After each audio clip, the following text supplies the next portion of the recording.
The estate attorney read the distribution history out loud at 11:14 on a Tuesday morning. 14 members of my family are sitting in a conference room on the 4th floor of a building downtown. My grandfather had left me $78,300. The will was specific. The designation was clear. My name is on the second line, the amount directly beside it. What Patricia Elms read that morning was different. She read every transaction, every withdrawal from the estate account over 32 months. Dates. Amounts. The account they'd been transferred to. My parents were in the 3rd row. By the time Patricia reached the final balance, $9,211. My Uncle Dennis had set down his coffee cup and was staring at my father. My father was staring at the table. I was the only one in the room who wasn't surprised. I had known for 6 days. I had spent those 6 days deciding to let the reading do what I couldn't do in a kitchen or a phone call. Before I tell you what happened next, please take a moment to like and subscribe. Drop your city and local time in the comments. I love knowing where you are right now. Now let me take you back 3 years to a hospital room in October and a man named Joseph who wore the same watch every day for 41 years. My name is Sloan. I'm 24 years old. My grandfather died 3 years ago and left me the most specific gift anyone has ever given me. Not just the money. What he said about it. Joseph Ward was my father's father. He had worked as an electrician for 37 years, mostly in commercial construction, and had the particular quality of attention of someone who spent his career in buildings that could hurt you if you weren't paying attention. He was precise. He was careful. He had the kind of hands that always knew what they were doing. He wore a watch every day for 41 years. A Seiko automatic, a practical watch, not expensive by collector standards, but the kind of thing that works exactly as long as you take care of it. He wound it every morning at the kitchen table. It became part of his routine the way a first cup of coffee becomes part of a routine, not noticed until it's absent. When I was 8 years old, I asked him why he wound it manually when battery watches existed. He said, "Because this one needs my attention. Anything worth keeping needs attention." I was 8. I thought that was just something adults said. He kept saying it in different forms for the next 13 years. My grandfather's house smelled like machine oil and wood shavings and the specific mustiness of a man who kept every manual he'd ever been given in a filing cabinet in the garage. The light in his kitchen was morning light. He was always awake before anyone else. And by the time he came downstairs, the coffee was made and the newspaper was already folded to whatever page he'd found most interesting. He used to spread contracts out on the kitchen table when I visited on weekends. Old ones, from jobs he'd done decades earlier. He would show me how to read them. Not word by word, as systems. Where the money went, who was responsible for what, and what happened when something went wrong. He said, "Most people don't read what they sign. That's how other people make decisions for you." I was 12 when he started showing me the contracts. I was 21 when he showed me his will. He called me to his house on a Saturday afternoon in March, 2 years before he got sick. Just me. Not my father, not my mother, not my Uncle Dennis. Me. He sat me at the kitchen table and opened a folder. He said, "I want to show you this while I can explain it myself." The will was clear. His estate had 3 beneficiaries, my father Martin, my Uncle Dennis, and me. My father and uncle would receive equal shares of the house proceeds when it was eventually sold. I would receive a separate sum, $78,300, from a savings account he had been building for 15 years, and the watch. The will said, "To my granddaughter Sloan, the Seiko watch I have worn every day, because she was the only one who ever asked about the folder. H said the executor will be our father and uncle jointly. They'll manage the estate after I'm gone. But I want you to know the numbers now from me directly." He put the folder back in his filing cabinet. He wound his watch at the kitchen table. He said, "Keep paying attention, Sloan." I said, "I will." He died 18 months later. October. The autumn I was 22. My father and Uncle Dennis became co-executors. The estate went into probate. The legal process of settling a will, which can take anywhere from 6 months to several years, depending on the complexity of the assets. My father told me to expect 2 to 3 years. I was 22. I was working 2 jobs. I had student debt and a lease I'd signed at a rent slightly above what I could comfortably afford because I had believed, on some level, that the inheritance would eventually arrive and give me room to breathe. I waited, and I waited, and I worked 2 jobs. Looking back now, there were signs. The renovation my parents did on their kitchen 18 months after the estate opened. My father's new car. A vacation they took to Portugal that my father said was paid for by a tax return. Small things. Things that individually made sense and collectively made a shape I didn't look at directly. I was 24 when I looked. Patricia Elms called on a Thursday morning. She identified herself as the attorney who had drafted my grandfather's will and had been retained to oversee the final estate settlement. She said, "Miss Ward, the estate administration period is drawing to a close. I need to schedule a formal beneficiary review. It's a standard step before we close the file." I said, "Of course." "When?" She said, "We're looking at Tuesday of next week. All beneficiaries will receive a formal accounting of the distributions made during the administration period." I said, "Formal accounting?" She said, "Yes. It's a notarized record of every transaction from the estate account. Who received what and when?" I said, "I've received nothing yet." A pause. She said, "Miss Ward, I'm sending you some preliminary documents by email. Can you review them before we speak again?" I said, "Yes." I hung up. The email arrived 11 minutes later. I sat at my desk and I opened the attachment. It was a summary of the estate account transactions. I read the first page. Then I put my phone face down on the desk and I sat very still for a very long time. I want to tell you what was in that attachment because I need you to understand the full picture before I tell you what I did with it. The estate account had been opened in my grandfather's name immediately after his death, as required. The initial balance reflected his savings, the full $78,300 designated for me, plus additional funds from the sale of some personal property. My father had signature authority as co-executor. Uncle Dennis had co-executor status, but, as the attachment showed, had rarely accessed the account. He had signed initial documents and had been named on 2 early transfers. After that, his signature didn't appear again. My father's signature appeared on 27 transactions over 32 months. I went through them. Some were legitimate estate expenses. Legal fees, probate court costs, tax preparation, these were clearly documented and accounted for properly. Then there were others. A transfer of $8,400 to my parents' joint checking account, labeled estate administration overhead. Another of $11,200. Same label. A third of $9,600. Label, property maintenance costs. My grandfather's house hasn't been sold yet. Property maintenance was a legitimate expense category, except that the house had been listed at a flat monthly maintenance rate of $600 with a property management company. The documented rate was clear in the estate file. $9,600 in maintenance costs for a house costing $600 a month to maintain. I sat with that. I pulled up my grandfather's will again. I had a copy he'd given me at that Saturday kitchen table meeting 3 years ago. I read the section about the co-executor responsibilities. The co-executors were required to document all expenses and provide receipts upon request. They were required to maintain the estate account solely for legitimate estate purposes. That wasn't the worst part. The worst part was the last transfer, 3 months ago, labeled distribution. $13,000 to an account ending in the last 4 digits. I recognized it as my parents' joint savings account. I called Becca. Becca has been my closest friend since my sophomore year of university. She is studying law and has the particular quality of someone who processes bad news by immediately identifying what can be done rather than dwelling on what happened. I told her everything. The attachment. The transactions. The labels. She was quiet for a moment.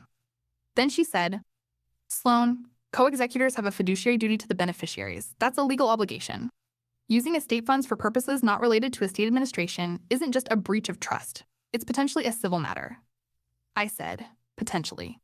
She said, "Yes. It depends on documentation. Can you access the full transaction records?"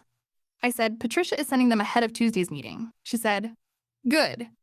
Before you do anything else, I need you to not confront your parents." "Not yet. Let the formal accounting happen." I said, "Why?" She said, "Because a notarized formal accounting in front of all beneficiaries is a different kind of truth than a kitchen argument. Your father can explain away a phone call. He can't explain away a notarized document read in front of your uncle and the estate attorney at the same time." I said, "I know." She said, "Let the reading be what it is."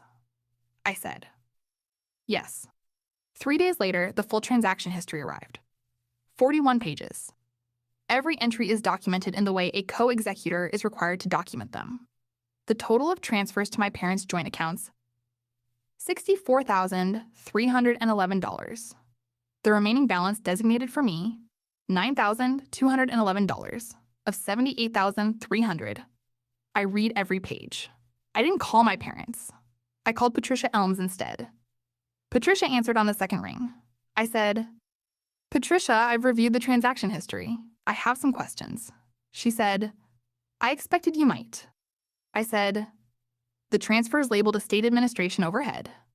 I can't find the corresponding receipts in the documentation packet. She said, that's one of the items I'll be addressing at Tuesday's meeting. I said, and the transfer label distribution from 3 months ago. She was quiet for a moment. She said, Miss Ward, there are some irregularities in the estate administration that I'm required to address formally at the beneficiary review. I said, required by whom? She said, by my professional obligations as the estate attorney of record. When I reviewed the account in preparation for closing, I identified expenses that appear inconsistent with legitimate estate administration purposes. She paused. She said, I want you to know I have been in contact with the State Bar's Estate Compliance Office. What happens at Tuesday's meeting will determine what steps, if any, are taken next. I said, does my father know you've identified these irregularities? Another pause. She said, he will on Tuesday. I set the phone down, and I thought about my grandfather's kitchen table, the contracts spread out, his patient explanation of what happens when someone doesn't read what they sign. He had shown me his will for a reason. He had known somehow, the way perceptive people sometimes know, what might happen in the space between his intention and the world he wouldn't be there to watch. I want to tell you something about the 6 days between Patricia's call and the Tuesday meeting. They were the hardest 6 days I've had. Not because of the money, though the money was real. Ending the 24-month wait of 2 jobs and careful budgeting and waiting for something that was being quietly taken was also real. Not because of the anger, which was also real. Because of the specific grief of understanding that the people who raised you are capable of something you didn't think they were capable of. That takes a long time to process. I gave myself 2 days to process it. Then I called Uncle Dennis. Dennis Ward is my father's older brother. He was named co-executor but had largely deferred to my father on the practical administration of the estate.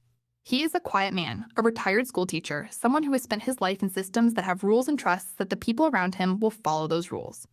I called him and told him what I'd found. He was quiet for a long time. Then he said, Sloan, send me the transaction history. I sent it. He called back 40 minutes later. He said, I didn't authorize those transfers. I signed the initial documents. After that, I trusted Martin to handle the day-to-day. I said, I know. He said, I should have been paying more attention. I said, yes. He said, what are you going to do? I said, I'm going to let Patricia's meeting be the meeting it is. He said, and then, I said, and then we'll see what my father says in front of all of us at once. Dennis said, I'll be there, I said. I know, he said. Sloan, your grandfather knew. I said, what do you mean? He said, when he was showing you the will, the Saturday meeting, he didn't invite your father. He invited you. I sat with that. He said, he knew Martin would handle the estate. He wanted you to know what you were owed before it was handled. I said, he showed me the numbers directly. Dennis said, so you'd know what to look for. The week before the meeting, my parents called twice. The first call, my mother checking in, voice warm, asking how work was going, mentioning that the estate settlement was happening soon, saying, hopefully this will all be wrapped up shortly and you'll have something to start with. I said, I'm looking forward to the meeting. She said, yes, it should be quick. She thought it was going to be quick. The second call, my father, more direct. He said, Sloan, I want to prepare you for something. The estate has had some significant expenses during the administration period. The remaining balance for your share is going to be lower than what was in the original will. I said, how much lower? He said, we can go through everything at the meeting. I just want you to know ahead of time that there were costs we had to cover. I said, I understand. I'll see you on Tuesday. He said, okay. We'll explain everything. He didn't know that I already had the explanation. He just didn't know it yet. Have you ever had to hold information that changed everything and sit quietly and wait for the right room? If you know what that kind of patience costs, type "Enough" in the comments. And if you haven't subscribed, now is the moment. Because Tuesday's meeting is where everything becomes impossible to manage. Monday, the day before the meeting. My father called at 9:40 in the morning. He said, I'd like to have a conversation before tomorrow. Just us, before the whole family's together. I said, I'll see you tomorrow, Dad, he said. Sloan, there are things I want to explain in context. Without. He paused. Without it being a bigger thing than it needs to be. I said, I'll see you tomorrow. He said, Patricia's meetings can feel more formal than they are. I just want you to know I've been managing this carefully. Every decision was for the estate, I said. I'll see you at 11. He hung up. He knew something was coming. He didn't know how much. That afternoon, my mother called. She said, "Your father is worried about tomorrow." I said, "I'm not worried." She said, "He just wants to make sure you understand the context." I said, "Mom, I've reviewed the full transaction history Patricia sent me." Silence, she said. "Of course. That's part of the standard." I said, "I'll see you tomorrow." I hung up. They had 2 calls in the afternoon to prepare their version. I had Patricia Elms, a notarized record, and 41 pages of documentation I'd spent 4 days reading with the same attention my grandfather had taught me to bring to anything worth keeping. Dennis texted me that evening. He said, "Ready for tomorrow?" I replied, "Yes." He said, "Your grandfather would be proud." I held the phone for a moment. Then I put it down and went to find the one thing I'd been looking for since Monday afternoon, when I'd gone to my parents' house while they were out to pick up some boxes I'd left there years earlier. The boxes were in the spare room. I found something else. In my father's bedside drawer, partially hidden under a folded handkerchief, a Seiko watch, still ticking. I sat on the edge of my parents' spare bed for a long time. The watch was in my hand. The case was slightly warm from being in the drawer. The face was clean. The second hand moved with the specific quiet tick of something that had been consistently wounded and cared for. My father had it. My father had had it the entire time. He had told me it was lost during the estate administration. He had said it probably got mixed up with other items during the house clearing and had never been found. It had been in his bedside drawer. I took the watch. I put it in my bag, and I went home. Monday night. Late. My apartment. The city noise is distant. I sat at my kitchen table with the watch in front of me and the transaction history stacked beside it. The tears came without warning. Not a collapse. A quiet overflow that I let happen in the dark, alone in my apartment on a Monday night. I cried because I had trusted him. Not blindly. I'd always known my father was a man who made decisions based on what was convenient for him. But I had believed, on some level, that what was mine was mine. That the numbers my grandfather had shown me at the kitchen table on a Saturday afternoon were protected by something other than my own vigilance. They weren't. The only thing that had protected them was Patricia Elms noticing the irregularities when she reviewed the account to close the estate. And my grandfather, who had shown me the will in person at the kitchen table with his morning coffee going warm beside him. He had known. Not what would happen exactly, but that I would need to know the numbers myself, from him directly. Most people don't read what they sign. I wound the watch. I held it for a moment. Then I put it in my bag with the transaction history. I set my alarm. And I went to bed. If someone you loved ever quietly prepared you for something they couldn't say out loud, something they put in writing, or showed you in person, or handed you in a drawer, tell me in the comments. Now let me tell you what happened Tuesday morning. Tuesday, 11:03. Patricia Elms' conference room, 4th floor. A long table, 12 chairs, 2 windows that faced east and got the morning light this time of year.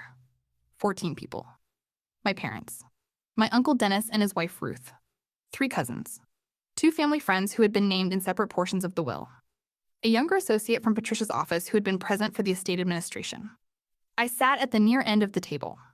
My father was in the 3rd row of chairs, not at the table but against the wall.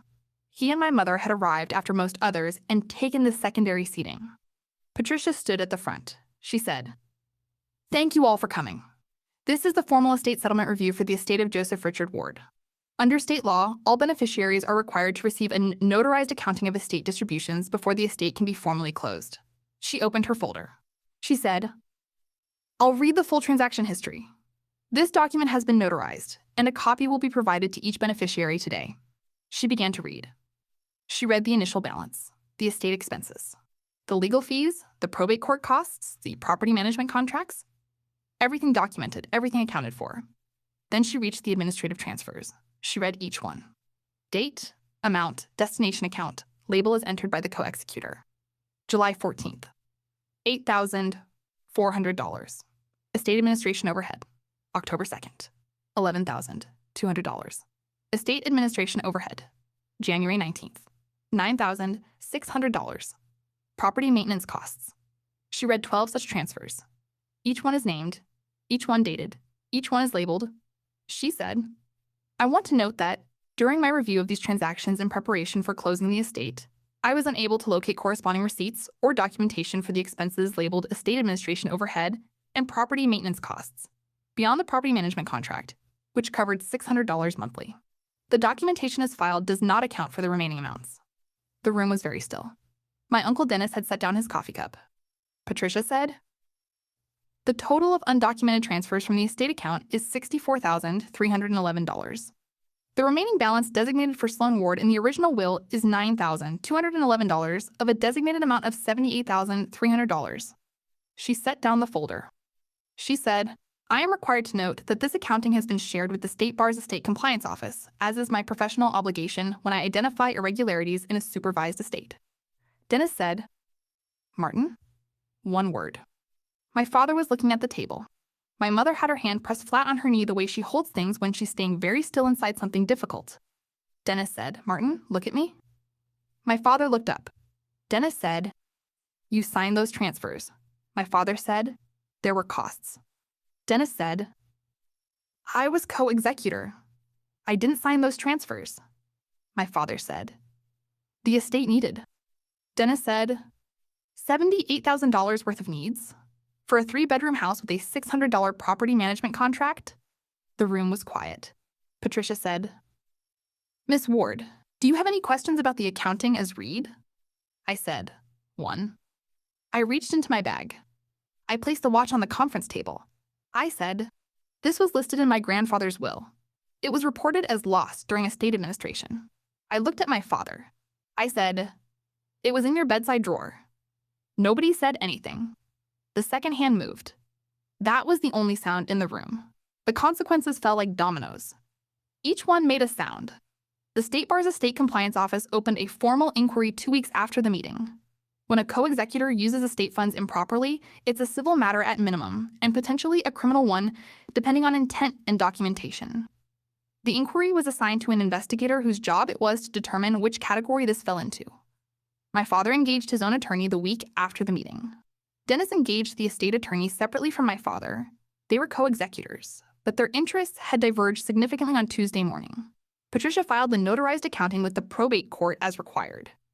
The filing is a public record. 2 family members who had been in that conference room called me separately in the days after. My cousin Karen, who had watched my father's face during the reading, said simply, "Sloan, I'm sorry. I didn't know." My grandfather's friend Howard, who had attended as a witness to a small request he'd received years earlier, called and said, "Your grandfather was a good man. He'd want this made right." Neither of them could do anything practical. They just needed to say something. I appreciate that. When something happens that's wrong, sometimes people just need to say that they see it. Dennis called me on Thursday.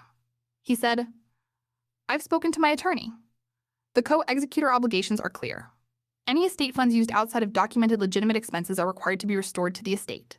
I said, "What does that mean practically?" He said, "It means your father is going to have to account for $64,000, either by providing documentation that doesn't exist or by restoring the funds." I said, "He doesn't have $64,000.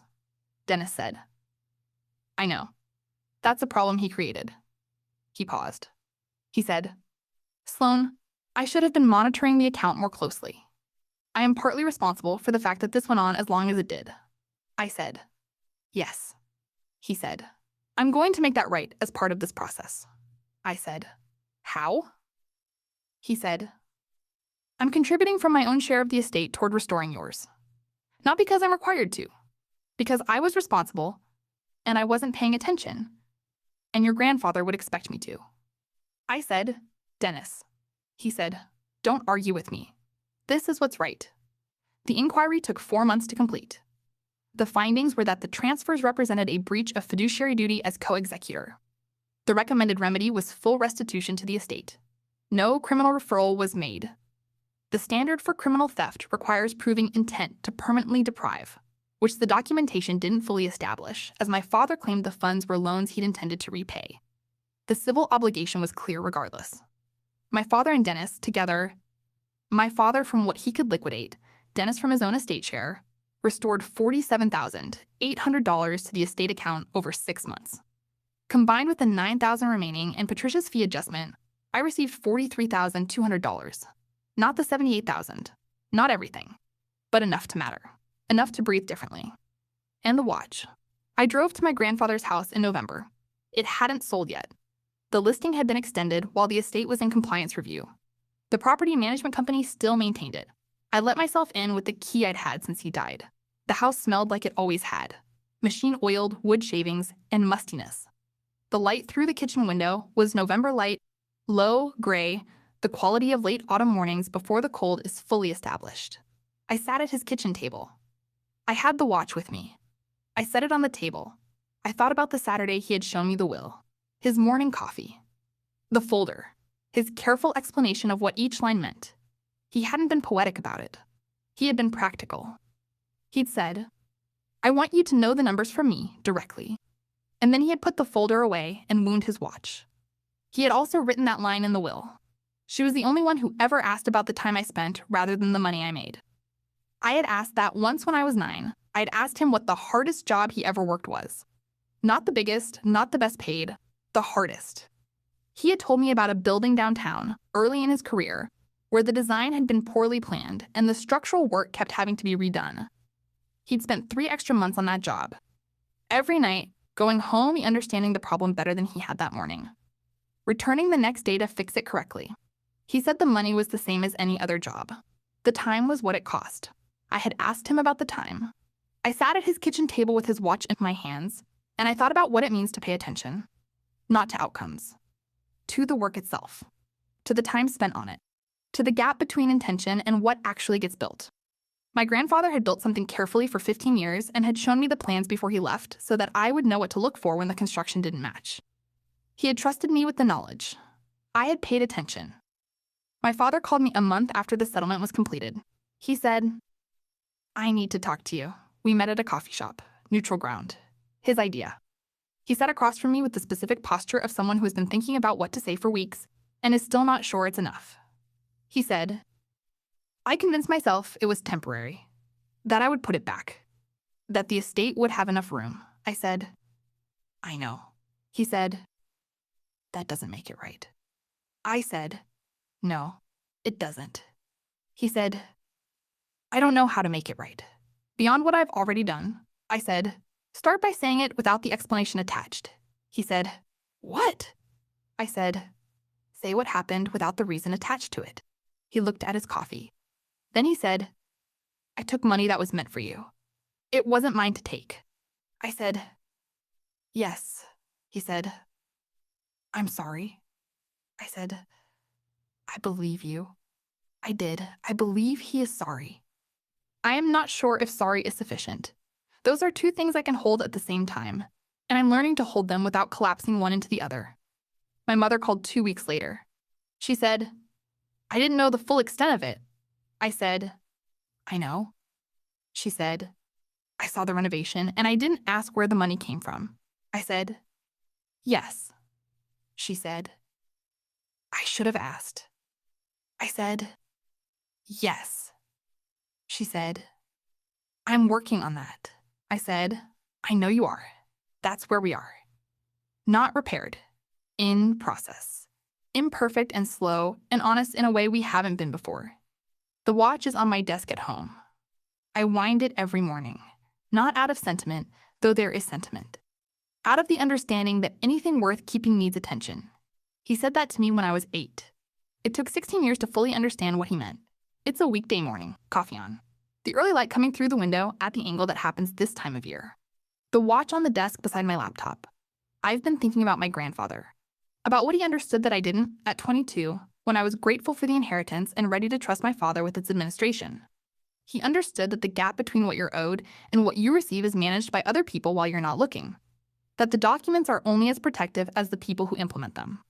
That fiduciary duty, the legal term for the obligation a person has to act in someone else's best interest, is only as reliable as the character of the person who holds it. He had known his son. Not cruelly. Accurately. And he had done the most practical thing he could. He had sat me at his kitchen table and shown me the will in person. He had said, "Here is the number. Here is your name. Here is what you're owed." So that when the settlement came, the numbers were different. I would know exactly how different. He gave me the right question before I knew I'd need to ask it. The transaction history wasn't hard to find. Patricia Elms had already identified the irregularities, She would have brought them to the meeting regardless of whether I'd known in advance. What my grandfather gave me was the ability to sit in that conference room and not be surprised, to be the calm one, to let the reading do what a confrontation couldn't. I didn't win against my parents. That's not the right word for any of this. You don't win when the people who take from you are the people who raised you. You just recover what can be recovered and rebuild on what's left. $43,200, not $78, but mine. Mine in a way that can be documented, notarized, and read aloud to 14 people in a conference room on a Tuesday morning, and the numbers don't change because someone decides they should. And the watch is still ticking. I wind it every morning. Because anything worth keeping needs attention. That's the thing he taught me. That's the thing I'm still learning to practice. Has someone in your life ever trusted you with information ahead of time, information they knew you might need, even if they couldn't say why? And did it matter when you finally needed it? Tell me in the comments. I read everyone. Type watch in the comments if this story landed with you. Subscribe and hit the bell. A new story every day. Check the description for more stories like this one. I'll see you tomorrow.